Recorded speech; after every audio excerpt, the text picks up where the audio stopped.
你煎的鱼和挑的咸菜还不行啊？不下饭。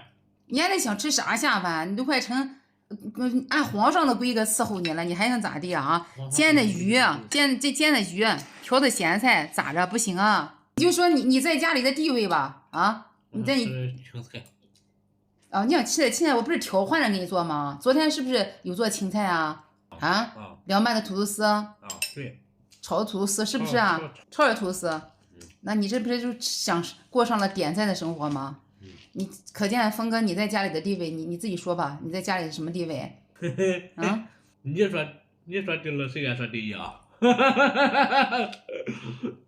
哦，我洗衣做饭还得给你那个伺候你点菜生活，你难道你这不是那个啥吗？这不是那个被享受的生活吗？对啊，很好很好。都当上大爷了，你还在这装孙子？当老爷，下不当老爷。下一步当老爷。